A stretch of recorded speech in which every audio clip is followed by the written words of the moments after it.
Xin chào, chào mừng quay trở lại với Lamrim và chúng ta sẽ cùng ôn lại tất cả các điểm chính mà chúng ta đã bao hàm trong khóa học Lamrim này cùng nhau.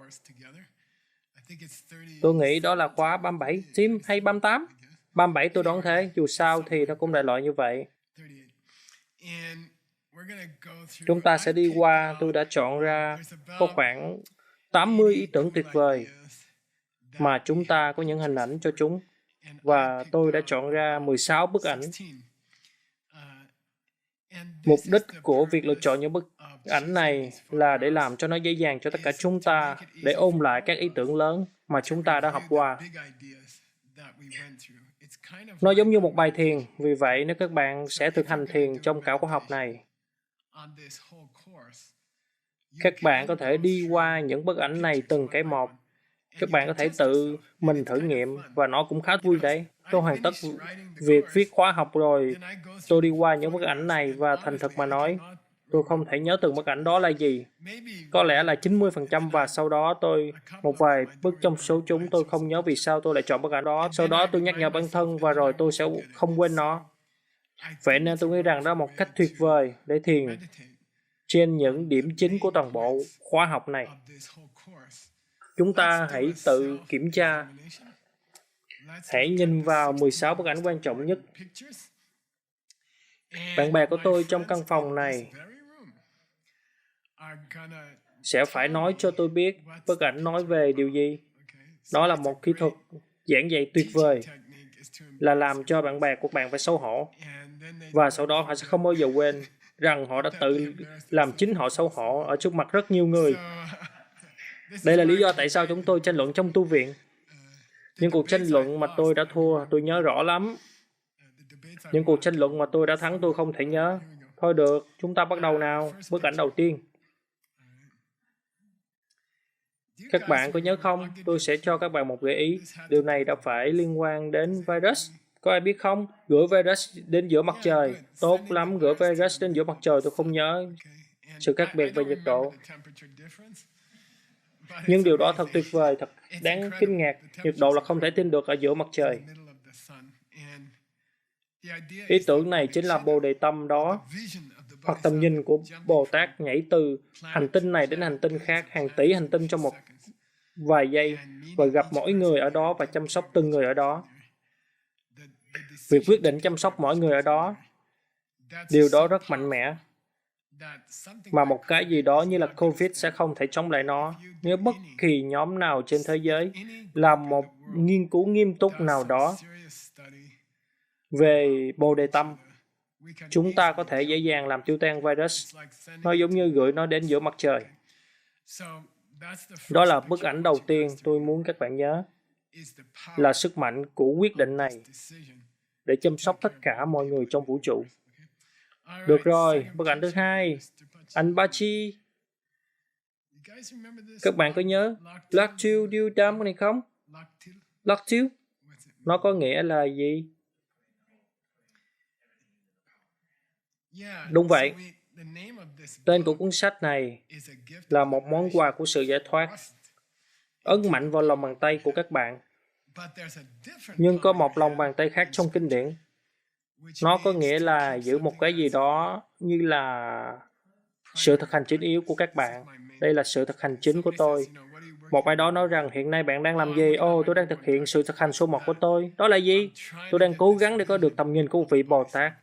Vậy nên Bồ Đề Tâm, mà tôi thích gọi là tầm nhìn của một vị Bồ Tát, đó chính là điều tôi đang tập trung vào. Đó là sự thực hành chính mà tôi đang tập trung vào. Vậy nên Ngài nói, đặt nó trong lòng bàn tay của các bạn, có nghĩa là giữ nó. Thế giới, tất cả mọi người trên thế giới và vũ trụ. Điều đó phải là sự thực hành chính của các bạn. Và rồi, các bạn đến đúng đường. Được rồi, bức ảnh thứ ba, anh Bachi. Vâng, tôi thích bức ảnh này. Các bạn nên có một bức ảnh cho chính mình. Tìm một bức ảnh mà các bạn chụp chung với mẹ của mình và giữ nó cho khóa học này. Tìm một bức ảnh đẹp của các bạn và mẹ của mình, và nó rất quan trọng. Trong toàn bộ khóa học này, điều đó giúp các bạn trở lại với một người này trong cuộc đời của mình người đã chăm sóc các bạn. Nó rất quan trọng để tiếp tục quay trở lại với bà. Và tôi sẽ nói cho các bạn biết, lần đầu tiên tôi đã nhìn thấy bức ảnh này gần đây. Tôi không nhìn nó mọi lúc, tôi đã suy nghĩ về, vâng, đó là mẹ của tôi. Nhưng sau đó, nếu các bạn tiếp tục nhìn vào bức ảnh này mỗi ngày, thì tôi nghĩ rằng các bạn không thể giúp đỡ.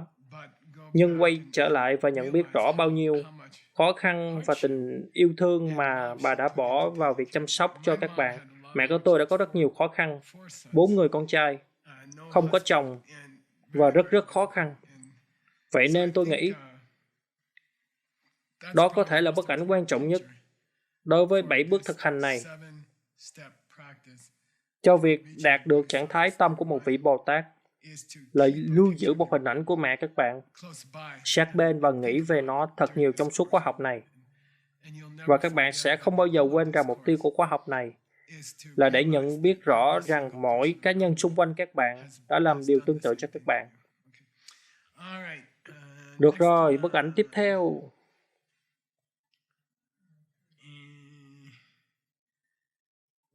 Chờ một chút, đó là bức ảnh sai. Các bạn có chắc đó là bức ảnh tiếp theo không? Tôi đang nghĩ đó là ngài Dharmakirti. Không, bạn đúng rồi. Đó là bức ảnh đúng. Được rồi, tôi xin lỗi. Vâng, đây là bằng chứng của ngài Dharmakirti. Tôi đã mong chờ bức ảnh đó của ngài Dharmakirti. Nhưng điều này cũng được.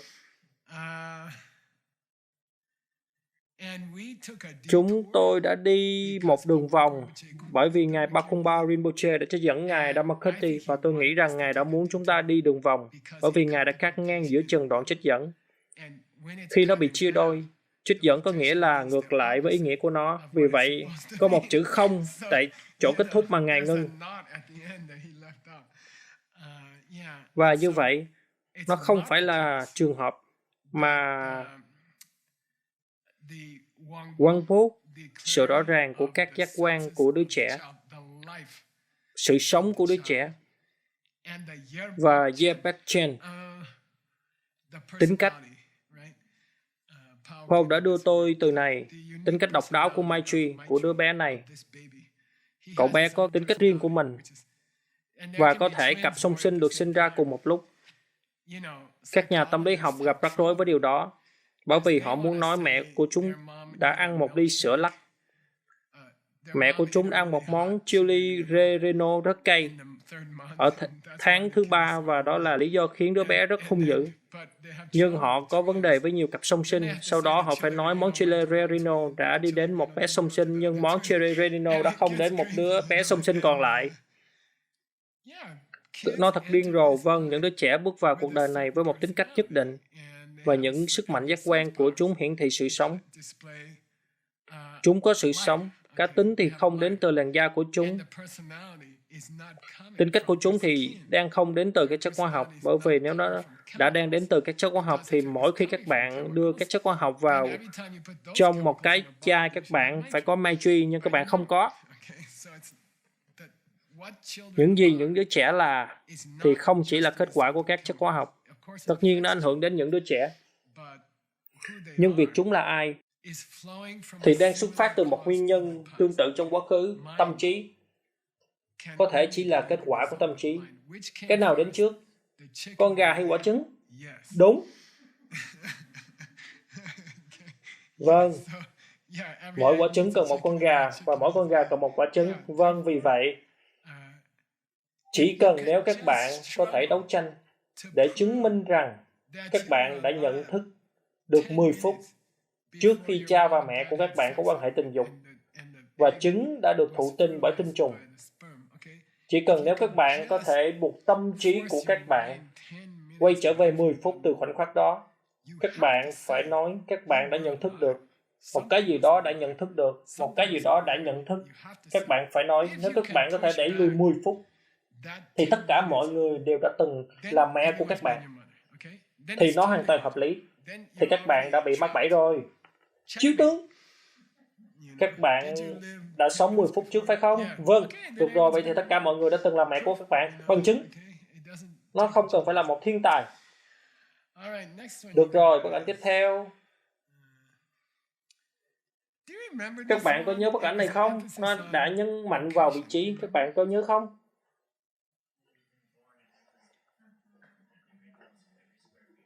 Đúng rồi. Nếu các bạn đã có sự sinh ra vô số lần, thì các bạn bước vào hoặc các bạn đã từng được sinh ra ở mỗi mét vuông của vũ trụ. Vô số lần, hàng tỷ lần. Vì vậy, nó khá thú vị. Tôi thích đi dạo trong sa mạc. Tìm một tảng đá. Thật khó ở núi Kim Cương để tìm một tảng đá. Các bạn chỉ cần đi ra ngoài và các bạn tìm thấy một tảng đá. Và các bạn nói, tôi đã từng được sinh ra bên cạnh tảng đá này hàng tỷ và hàng tỷ lần. Nhưng nó không phải là một tảng đá riêng lẻ ngoài sa mạc ở đâu đó. Tôi đã từng được sinh ra tại tảng đá này, gần tảng đá này, hàng tỷ lần. Và sau đó các bạn có được một cảm giác nó đã xảy ra trong bao nhiêu lần. Thật là khó khăn. Thật dễ dàng để ném ra cái từ vô số. Chúng ta trở nên lười biếng trong đạo Phật. Các bạn sống bao nhiêu kiếp? Vô số kiếp, vâng. Nhưng điều đó thực sự có nghĩa là gì? Điều đó có nghĩa là các bạn đã từng được sinh ra ở khắp mọi nơi hàng tỷ lần. Mọi quốc gia, mọi ngôn ngữ, mọi thế giới, mọi hành tinh, mọi ngôi sao. Hàng tỷ lần. Cố gắng suy nghĩ như thế. Tôi thích đi đến núi Kim Cương, đi dạo vào một ngày trăng đen, Yamataka, và nhìn lên bầu trời. Các bạn thấy dải ngân hà. Sáng nay tôi đã được nghe Stevie Wonder, dải băng trên bầu trời. Và tôi đã kiểu như Veronica, dải băng trên bầu trời là gì? Có lẽ nó là dải ngân hà và hàng tỷ tỷ ngôi sao. Tôi nhớ một phụ nữ Trung Quốc đến từ Thượng Hải. Tôi đã đi đến Thượng Hải, tôi đã dạy ở Thượng Hải. Họ đã nói với tôi hãy ở yên bên trong. Hãy ở trong khách sạn, đừng đi ra ngoài. Tôi giống như, tại sao? Họ đã nói, thầy hãy nhìn ra ngoài khách sạn ngay bây giờ xem. Tôi đã nhìn khách sạn, có một phần khác của khách sạn cách khoảng 50 feet. Các bạn không thể nhìn thấy nó, sự ô nhiễm đã quá nặng. Và họ đã nói, thầy đừng đi ra ngoài. Tôi giống như, chà, thật là lạ. Các bạn có thể đi ra ngoài. Và rồi, một phụ nữ từ Trung Quốc đã nói với tôi, này, thầy hãy đón xem. Con đã đến núi Kim Cương, con đã thấy dải ngân hà, con đã thấy tất cả các ngôi sao. Con có thể hỏi thầy một câu hỏi được không? Được, điều gì nào? Những ngôi sao này sẽ xuất hiện vào ngày mai chứ? Hay là nó chỉ tối nay thôi? Cũng có những ngôi sao này vào ngày mai không? Tôi giống như, chúng ta có chúng mỗi đêm. Cô ấy giống như, wow, con đã nghĩ rằng nó chỉ là mỗi năm một lần hay gì đó. Sau đó nhìn vào hàng tỷ ngôi sao đó và suy nghĩ về. Các bạn đã từng ở mỗi ngôi sao hàng tỷ lần. Tôi cũng muốn chơi một trò chơi với bản thân mình. Tôi đi ra ngoài, có một ứng dụng, đó là gì nhỉ? Ứng dụng bầu trời hay gì đó.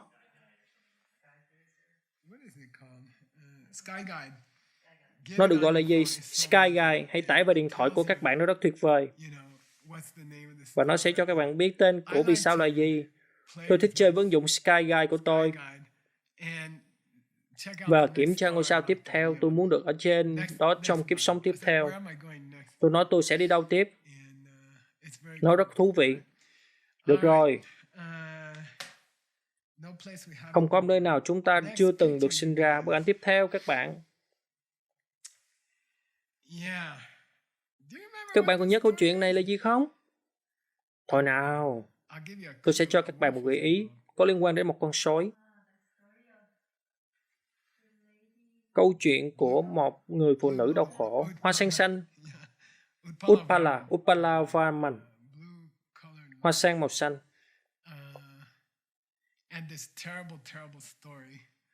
Và câu chuyện thật khủng khiếp này về một nữ tu đáng kinh ngạc. Người đã trở thành một vị A-la-hán sau khi cô ấy đã được chào đón trực tiếp bởi Đức Phật. Người đã đứng lên khi cô ấy bước vào vườn và mời cô ấy trở thành một nữ tu. Sau khi tất cả con của cô ấy chết, cha mẹ và những người chồng của cô ấy chết, và sau khi cô ấy bị chôn sống 2 hoặc 3 lần.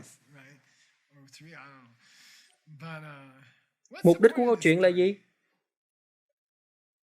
Tại sao họ đã đưa câu chuyện này vào trong sách? Để hiểu kiếp trước của các bạn. Đúng, sẽ đến một ngày khi các bạn sẽ nhìn thấy kiếp trước của mình. Sẽ có một ngày khi các bạn có thể nhìn thấy rằng mọi người đã từng làm mẹ của các bạn một cách trực tiếp. Vì vậy, ngay bây giờ các bạn phải thực hiện điều đó với logic. Nhưng sẽ có một ngày khi các bạn chỉ cần nhìn xung quanh, các bạn nghĩ, trời ơi, tất cả họ đã từng làm mẹ của tôi Tôi có thể nhớ những gì họ đã làm. Tôi nhớ ngày sinh nhật thứ 10 của tôi với bà. Tôi nhớ ngày sinh nhật thứ 6 của tôi với bà. Tôi nhớ bà đã đá tôi khi tôi còn là một đứa trẻ. Các bạn thấy nhìn thấy tất cả những người mẹ trong quá khứ của các bạn. Vì vậy, câu chuyện này rất quan trọng. Đã có một cuộc tranh luận rằng đừng nghĩ rằng chỉ vì ngay bây giờ các bạn không thể nhận ra rằng một ai đó đã từng làm mẹ của các bạn trước đây thì họ chưa bao giờ là mẹ của các bạn. Bởi vì sự luân chuyển của sự sống và cái chết đã che phủ, nó che khuất thực tại rằng tất cả mọi người đã từng làm mẹ của chúng ta vô số lần.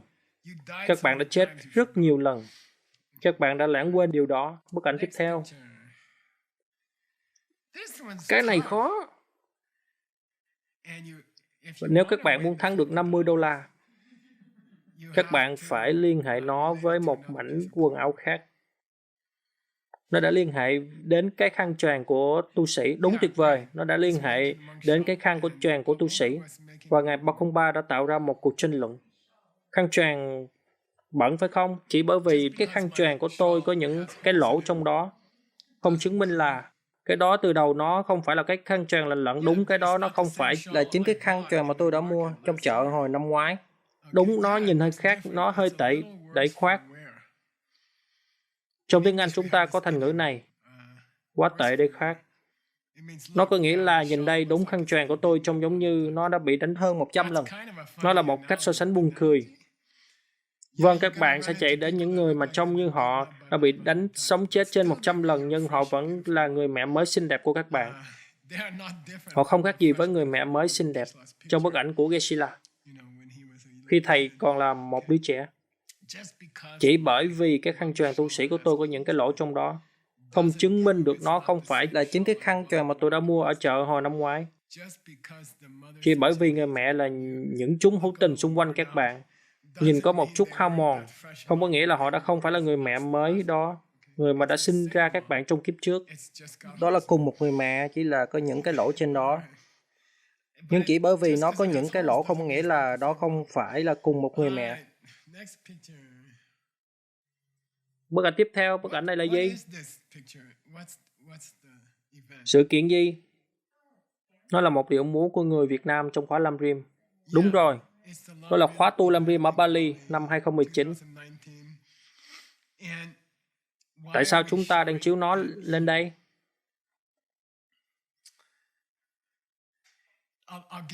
Tôi sẽ cho các bạn phần đầu tiên của logic. Đó là một tuyên bố logic. Nếu mẹ của các bạn đã không quá khéo léo trong việc cứu lấy mạng sống của các bạn 1.000 lần mỗi ngày, các bạn sẽ không thể đang ngồi ở đây và nghe Lam Rim. Điều tuyệt vời nhất mẹ của các bạn từng làm cho các bạn là gì? Cho các bạn ăn đồ, ăn em bé, cho các bạn uống sữa, hay là giúp các bạn khỏi rơi ra khỏi cái bàn? Không, bà đã đưa các bạn đến đây. Vậy có lẽ bà thật tử tế. Có lẽ bà là một người tử tế, bà đã đưa các bạn vào Lam Rim. Và đó là điều tốt nhất bà đã làm cho các bạn. Tôi thích bản này của Lam Rim bởi vì nó rất vui vẻ. Bà đã đưa các bạn đến đó.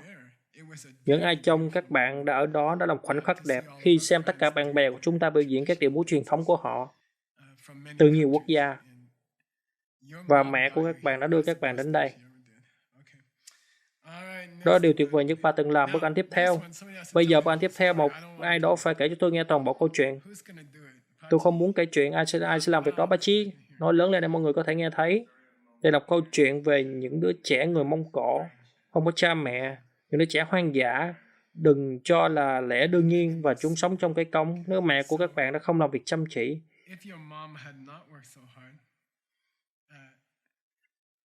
thì các bạn sẽ là một động vật hoang dã. Các bạn sẽ chỉ là một động vật hoang dã. Không phải là các bạn được giáo hóa văn minh một cách tự nhiên. Các bạn không phải mẹ của các bạn giáo hóa văn minh cho các bạn. Vậy nên nếu mang người mẹ đi như những đứa trẻ mà chúng ta đã nhìn thấy ở Mông Cổ, những đứa trẻ đang sống trong cái cống, chúng không thể nói ngôn ngữ của con người. Chúng không hiểu ngôn ngữ của con người. Chúng chạy xung quanh trần truồng và cắn khách du lịch. Những người không cho chúng cái ví của họ. Các bạn cũng sẽ như vậy. Các bạn cũng sẽ như vậy. Không có mẹ của các bạn sẽ là một động vật hoang dã. Và các bạn cũng sẽ như thế. Vì vậy, hãy nghĩ về nó. Sự khác biệt giữa các bạn và một động vật hoang dã là mẹ của các bạn. Và tôi nghĩ rằng đặc biệt là tặng cho chúng ta món quà của việc biết nói, dạy chúng ta nói chuyện. Chúng ta không luôn sử dụng nó cho mục đích tốt nhất. Nhưng đó là một món quà phi thường. Được rồi, bức ảnh tiếp theo. Và cái đó hãy kể cho tôi nghe toàn bộ câu chuyện. Với phần thưởng $0. Nếu mẹ của các bạn đang đánh các bạn thì nó giống như là xây thuốc. Đúng, mẹ của các bạn vô tình dùng quả liều, ma túy. Và bà chỉ hơi bạo lực một chút và bà đã không nhận ra các bạn khi các bạn đang bước vào căn phòng. Các bạn sẽ không bắn bà, các bạn sẽ cố gắng chỉ để làm cho bà bình an. Vậy nên đây là câu trả lời cho câu hỏi mà mọi người hỏi các Phật tử. Các bạn là người theo thuyết cấm sát sinh hả? Các bạn có theo thuyết cấm sát sinh không? Các bạn có phi bạo lực không? Có. Vì vậy nếu ai đó đi đến bên các bạn với một con dao và các bạn có một khẩu súng, các bạn sẽ không bắn họ chứ, và các bạn thì không, và họ hỏi tại sao? Bạn sẽ bắn chính mẹ của các bạn. Nếu bà bước vào đến chỗ bạn với một con dao chứ, mẹ tôi sẽ không tìm đến tôi với một con dao thôi nào. Vâng, nhưng nếu mẹ các bạn tạm thời hơi điên rồ và bà đã uống lầm một vài loại thuốc và bà đã khùng lên và bà nghĩ các bạn là tên trộm, và bà đến cho các bạn với con dao bếp và bà muốn giết bạn, bạn sẽ bắn bà chứ? Và bạn thì bạn biết đấy, tôi thì không bắn bà, tôi sẽ chỉ ôm bà và cố gắng đè bà xuống và lấy con dao ra khỏi tay bà. Bạn vẫn sẽ làm điều đó nếu bạn biết bà sẽ chém bạn tới bể ứ. Và sau đó nếu các bạn là một đứa con tốt, các bạn nói đúng, tôi thà để bà chém tôi tới bời còn hơn là bắn bà. Vậy đó là ý tưởng rằng mọi người xung quanh chúng ta bị mất trí tạm thời. Họ làm những điều ngu ngốc, hèn hạ với chúng ta. Nhưng nó không có nghĩa rằng điều đó cho các bạn cái quyền làm tổn thương họ, bởi vì họ là mẹ của các bạn và các bạn sẽ không làm như vậy với mẹ của mình. Nếu các bạn là một đứa con tốt, các bạn sẽ không bắn súng vào mẹ của mình. Thậm chí nếu bà đang cố gắng giết các bạn sẽ tìm một cách để cố gắng ngăn bà lại, và điều này áp dụng cho những quốc gia tấn công đất nước của các bạn. Và những điều giống như vậy, các quốc gia khác mà đang đe dọa đất nước của các bạn, có cách nào mà các bạn có thể làm chậm họ lại hay dừng họ lại và không làm tổn thương họ không? Và sau đó, khi chúng ta thương lượng với các quốc gia khác và chúng ta có các vấn đề quốc tế, chúng ta phải nhớ họ đã từng là mẹ của chúng ta. Được rồi, bức ảnh tiếp theo. Ai muốn nói cho tôi biết đây là cái gì không? Xấu sự hoàn hảo. Tốt lắm, đó là xấu để chúc. Ai đã viết cái này? Tôi sẽ cho các bạn một manh mối bức ảnh của ngài ở đó. Đây là ngài Aya Nagarjuna. Ngài Nagarjuna đã viết cái này và ngài đã đi xuyên suốt 6 sự hoàn hảo. Và ngài nói, đây là những mối tương quan. Đây là 6 mối tương quan. Các bạn muốn kiếm tiền, chúng ta có thể để nó ở đó không? Xin lỗi bà Chi, nếu các bạn học phóng với mọi người, các bạn sẽ trở nên giàu có. Nếu bạn không làm tổn thương những người khác, các bạn sẽ luôn luôn hạnh phúc. Nếu các bạn muốn được xinh đẹp, đừng nóng giận với mọi người. Nếu các bạn cẩn thận để được vui vẻ khi các bạn thực hành Pháp, thì mọi người sẽ thực sự công nhận các bạn là một người lãnh đạo. Mọi người sẽ chấp nhận các bạn như là một người lãnh đạo. Và nếu các bạn thiền thường xuyên, ngay cả khi thiền không tốt, các bạn sẽ được bình an. Bởi vì đó là nghiệp. Nó không phải là do sự thành công của thiền định, mà là do sự thật rằng các bạn đã cố gắng để thiền. Và nếu các bạn cố gắng để nhớ rằng mọi thứ đang đến từ những hạt giống của các bạn, thì cuối cùng các bạn sẽ được giải thoát khỏi đau khổ. Bây giờ, tôi nghĩ, Christina, tại sao tôi lại đưa cái này vào phần này của Lam Rim? Ngài Bokkumba đã không đưa cái này vào phần Lam Rim, thực tế Ngài đã nên. Có phải bởi vì Ngài Chandrakirti đã hỏi những câu hỏi sau này về việc làm thế nào để đạt được Bồ Đề Tâm không? Có lẽ thế. Bạn có thể làm như vậy, hoặc bạn chỉ cần có tình yêu thương và sau đó thành thụ tất cả chúng. Đúng rồi. Cái dòng cuối cùng ở đó. Kripasavathasadani. Các bạn có thể thực hành xấu sự hoàn hảo, hoặc là chỉ cần yêu thương mọi người. Và Ngài đã luôn nói rằng cảm xúc ngẫu nhiên của tình yêu thương đối với mọi người trong vài phút. Suốt một ngày thì đáng giá như là tất cả sống sự hoàn hảo. Sarvata Siddhani. Các bạn có thể đạt được tất cả các mục tiêu của mình. Sự tương quan với tình yêu thương là gì? Tất cả mọi thứ. Hãy hào phóng, các bạn sẽ có tiền. Vâng, tôi đã hiểu điều đó. Đừng làm tổn thương mọi người, các bạn sẽ có được hạnh phúc. Vâng, tôi hiểu điều đó. Hãy kiên nhẫn, các bạn sẽ đẹp trai. Vâng, tôi hiểu điều đó. Ý tôi là tôi ước mình có thể làm được điều đó. Nhưng yêu thương mọi người dù chỉ trong vài phút, thì các bạn có thể có được mọi thứ. Vậy thì mối tương quan là tất cả mọi thứ. Đó là cuộc tranh luận về Bồ Đề Tâm, và đặc biệt là về lòng từ bi. Được rồi, bức ảnh tiếp theo. Tôi cảm thấy không thoải mái, cá nhân tôi, với từ Bồ Đề Tâm. Bị sử dụng rất nhiều, đặc biệt khi người ta đọc sai nó, với một chữ C. Đó không phải là cách phát âm. Đó là chuyển ngữ theo kỹ thuật. Các bạn không đánh vần Bồ Đề Tâm với chữ C. Nó là cha, nó là CH. Điếu. Làm ơn đi, đừng đọc Bodhicitta. Dù sao thì tự làm tôi không thoải mái, bởi vì nó nghe như ở nước ngoài. Các bạn có Bồ Đề Tâm không? Tôi hy vọng là không, tôi đã được tiêm chủng. Không, đó là một điều tốt. Vâng, đó là cái gì? Vậy đó là cái gì? Các bạn đã phải tưởng tượng việc ngồi trong một buổi thiền trong phòng khách và bước đi giữa 1 tỷ hành tinh trong vòng 20 phút. Các bạn đã phải tưởng tượng việc ngồi trên đệm thiền trong phòng khách của các bạn và bước đi trên 1 tỷ hành tinh trong thực tại. Thực sự, bước từ hành tinh này đến hành tinh khác, hàng tỷ hành tinh, và gặp mặt từng cá nhân, mỗi chúng sinh, trên mỗi hành tinh, mỗi con bọ, mỗi con chim, mỗi con cá, và hứa với chúng rằng các bạn sẽ chăm sóc chúng. Các bạn đã phải tưởng tượng việc có trải nghiệm đó, và nếu các bạn có trải nghiệm đó, thì phần còn lại của cuộc đời các bạn thật dễ dàng. Rồi phần còn lại của cuộc đời các bạn thật dễ như đùa vậy. Nếu các bạn chỉ có 10-20 phút trải nghiệm, thì bất luận có điều gì xảy ra đến với phần đời còn lại của các bạn vẫn vô cùng hạnh phúc. Và đó là Bồ Đề Tâm. Xin đừng nghĩ đó chỉ là những điều kỳ lạ trong đạo Phật. Nó không như vậy. Nó có kỳ lạ không? Có. Nó có bất thường không? Có. Có phải nó là một trải nghiệm mà các bạn chưa từng nghe trong trường đại học không? Phải. Và đó là trải nghiệm đẹp đẽ nhất mà một con người có thể thực hiện. Và các bạn sẽ không bao giờ quên nó. Sau đó, toàn bộ cuộc sống của các bạn sẽ có một mục đích rõ ràng. Các bạn biết điều các bạn phải làm trong thế giới này. Điều đó rất dễ chịu và thoải mái. Các bạn biết công việc của các bạn là gì? Bây giờ, chúng tôi đang tái cơ cấu một trong những công ty của chúng tôi.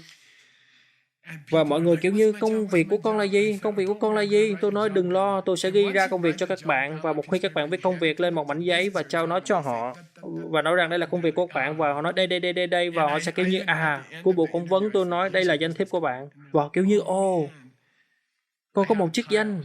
Đây là con. Phó Chủ tịch điều hành. Giờ con có một chức danh. Và trọng điểm là các bạn nhận danh thiếp Bồ Tát, nói lên rằng Thiêm Lô Hòn, Bồ Tát. Rồi các bạn sẽ, vâng, bây giờ con biết mình là ai. Bây giờ con biết con làm việc cho công ty nào. Và con biết vị trí của con là gì. Con có một vị trí. Và điều đó thật tuyệt vời. Đó là vị trí trọn đời của các bạn. Được rồi, bức ảnh tiếp theo. Vì vậy, xin đừng nghĩ về Bồ Đề Tâm như một điều nhỏ nhoi trong đạo Phật với một cái tên tiếng Phạn. Đó là một trải nghiệm trọn đời. Một lần trong một trải nghiệm trọn đời. Được rồi, chúng ta bắt đầu nào. Ai sẽ giải thích bức ảnh này cho tôi? Rất lâu về trước. Không có sự khác biệt giữa chú cừu sẽ bị giết hôm nay và chú cừu đang lang thang trên đồng cỏ thưởng thức cỏ xanh.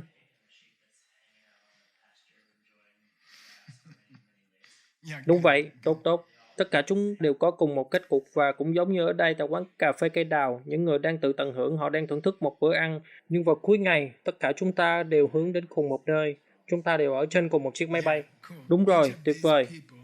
Mỗi trong những người này, mỗi người ở đây đang nằm trên giường bệnh, chút vài hơi thở cuối cùng sau một cuộc chiến thất bại với căn bệnh ung thư. Tôi luôn nghĩ rằng thật buồn cười khi họ nói rằng sau một trận chiến dũng cảm với bệnh ung thư, thôi nào, nhưng trận chiến với ung thư là luôn nghiêng về một phía. Các bạn chết. Vậy mọi người ở đây đang ăn món bánh cuộn hương quế nổi tiếng tại quán cà phê cây đào. Họ cũng tốt giống như một người chết trong một bệnh viện. Họ chỉ trông khác nhau. Đừng quên, họ đã từng là mẹ của chúng ta, nên chúng ta phải chăm sóc họ. Chúng ta phải cố gắng giúp họ. Được rồi, bức ảnh tiếp theo. Một ai đó nói cho tôi biết tại sao bức ảnh này giống như bức ảnh cuối cùng. Bởi vì họ là những người trẻ, họ sôi nổi, còn sống và tất cả mọi thứ sẽ đến với họ, nhưng rồi họ cũng sẽ chết đi. Đúng rồi, họ cũng đang nằm trên cùng một chiếc giường trong phòng bệnh, thở những hơi thở cuối cùng của họ, ngoại trừ họ có một bất lợi lớn nhất. Sự phấn khích về cuộc sống. Họ đang làm những điều xấu nho nhỏ để có được ngôi nhà mới này, có được công việc thuận lợi này, để mua chiếc áo sơ mi và bộ váy đẹp đó. Họ không phải là người độc ác. Họ đã không nhét người ta vào buồng khí gas hay gì đó. Họ không như thế. Họ chỉ là những người bình thường. Họ đang làm những điều nhỏ để phớt lờ đi những người khác và làm tổn thương những người khác. Họ không phải là người xấu. Nhưng họ đang liên tục thu thập những hạt giống nhỏ mà sẽ dâng lên và mang đến cho họ sự đau khổ to lớn về sau. Những người này cũng đang đau khổ như một bà cụ 90 tuổi, dùng máy hỗ trợ thở oxy trong bệnh viện, chết dần. Những người này đều giống nhau. Thực ra những người này còn tệ hơn, vì họ đang thu thập nghiệp để nằm trên cái giường bệnh đó 1.000 lần trong cuộc phỏng vấn bất động sản này. Trong suốt cuộc phỏng vấn bất động sản này. Được rồi, tiếp theo. 2 hình nữa. Cái này gọi là Seth và Tim sẽ giải thích nó. Seth.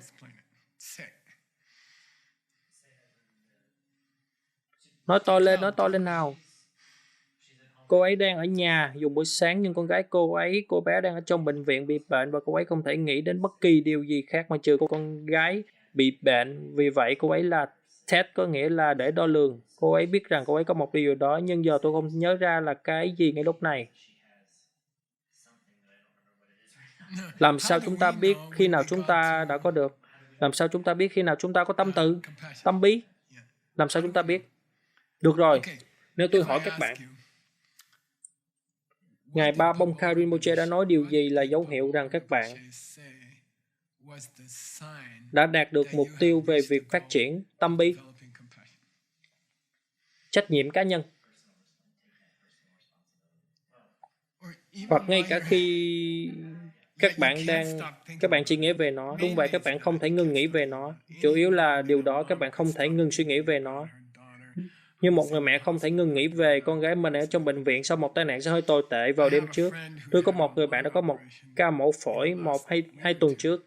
Người ta đã cắt đi một nửa của một trong 2 lá phổi của anh ấy. Anh ấy còn trẻ, anh ấy rất thành công. Anh ấy đẹp trai, anh ấy tốt bụng, anh ấy có 2 đứa con xinh đẹp. Và để nói chuyện với vợ anh ấy trong suốt ngày hôm đó về việc anh ấy đã bị cắt phổi. Cô ấy đã không suy nghĩ về bất cứ điều khác. Cô ấy đã không nói kiểu như Geshe-la, thời tiết ở Siêu-na thế nào. Cô ấy chỉ tập trung vào một điều, đó là sự đo lường, test, rằng các bạn có tâm bi. Khi các bạn suy nghĩ như vậy toàn thời gian, tôi không biết nữa nếu các bạn có thể thưởng thức cà phê, có lẽ nếu các bạn là siêu thiền giả, các bạn có thể uống cà phê và lo lắng cho mọi người cùng một lúc. Được rồi, chúng ta còn một hình nữa, và Bachi đã đề nghị giải thích nó. Nói lớn lên được chứ. Cô ấy đang nhận trách nhiệm cá nhân. Đúng rồi. Nhân tiện, Thường khi họ giải thích điều đó, họ làm theo cách này. Nhìn này, tôi sẽ nhận trách nhiệm để nhựa không đang tràn trên thế giới. Và tôi và Vi đã ăn bánh lúa mạch sáng nay. Và chúng tôi có nó từ Tây Tạng. Nó trong một cái túi vải. Và Vi đã nói kiểu như, chà, chúng ta có thể giặt rồi sử dụng lại. Tôi kiểu như, ố. Và rồi cô ấy nói có lẽ người ta đã từng làm như vậy. Tôi kiểu như, đúng, anh đoán vậy. Các bạn chỉ cần giặt cái túi và lại bỏ bánh lúa mạch vào đó. Vì vậy nếu các bạn quyết định, tôi sẽ không dùng đồ nhựa. Chúng tôi đang nói về người bạn chúng tôi, Anne Charlie. Cô ấy đã quyết định phải cẩn trọng với việc đóng gói. Cô ấy để tất cả rác của mình trong một cái hộp như thế này mỗi tuần. Chúng ta có 24 túi rác. Và nếu chúng ta quyết định mỗi người, tôi không biết điều mà phần còn lại của thế giới sẽ làm. Tôi biết khi họ đang lái những chiếc xe tải lớn và sử dụng khí gas họ không phải sử dụng. Tôi biết họ đang ném đi tất cả các loại nhựa mỗi giây phút. Nhưng cá nhân tôi đã ra quyết định rằng tôi sẽ nhặt rác mà tôi thấy trên đường. Hoặc tôi sẽ là một người nhặt rác lặng lẽ và bỏ nó vào thùng rác vì tất cả những người khác. Và đó là một quyết định lặng lẽ, khiêm tốn, mang tính cá nhân mà các bạn làm để phục vụ những người khác, ngay cả nếu họ không hay biết, và phục vụ các thế hệ tương lai. Tôi sẽ chăm sóc. Tôi sẽ là người đó. Tôi sẽ bắt đầu. Tôi sẽ chăm sóc các thế hệ tương lai. Tôi sẽ chăm sóc thế giới này. Tôi sẽ làm phần nhỏ bé của mình để truyền lại thế giới này cho thế hệ sau trong lành hơn một chút, hoặc là trách nhiệm cá nhân nào đó giống như vậy. Vậy đó là bước thứ 6 của việc phát triển Bồ Đề Tâm và khoa học tiếp theo. Chúng ta sẽ đi vào cảm giác nó thế nào? Khi các bạn đạt đến điều số 7, điều gì là một kết quả nổi tiếng của 6 bước đầu tiên? Vì vậy, ở lớp tiếp theo, chúng ta sẽ đi vào về các bạn cảm thấy thế nào khi các bạn đạt được điều đó. Được rồi, tôi muốn cảm ơn team Lauren Howe vì đã làm việc rất chăm chỉ. Anh ấy làm việc suốt ngày đêm. Công việc của anh ấy là vận hành những khách sạn này trong thị trấn này. Trả tiền lương của tôi. Cảm ơn vì điều đó. Và rất nhiều kế sinh nhai của những người khác. Và vì anh ấy, tôi có một cái tủ lạnh và vân vân. Anh ấy cũng đã nhận trách nhiệm sản xuất những lớp lam rim này. Và tôi nghĩ thành tích lớn nhất anh ấy đã làm là anh ấy đã thu hút. Anh ấy là một người tốt và anh ấy đã thu hút rất nhiều tình nguyện viên trên khắp thế giới đến giúp đỡ. Bởi vì anh ấy là người tốt như vậy. Cảm ơn anh vì điều đó. Và cảm ơn ba Chi Paul đã bay đến từ Mexico để vận hành tất cả các thiết bị này. Bởi vì ông già này trong 1.000 năm có thể cũng không bao giờ chạy nổi thiết bị này. Venerable Gelse, cảm ơn bạn vì núi Kim Cương. Venerable Connie, cảm ơn bạn. Và giữ chúng ta khỏe. Và giữ chúng ta tiếp tục. Và Rishina Krishika, cảm ơn bạn đã lặng lẽ ẩn danh chăm sóc cái nhu cầu của chúng tôi. Thật duyên dáng và rất thanh lịch. Cảm ơn bạn về điều đó.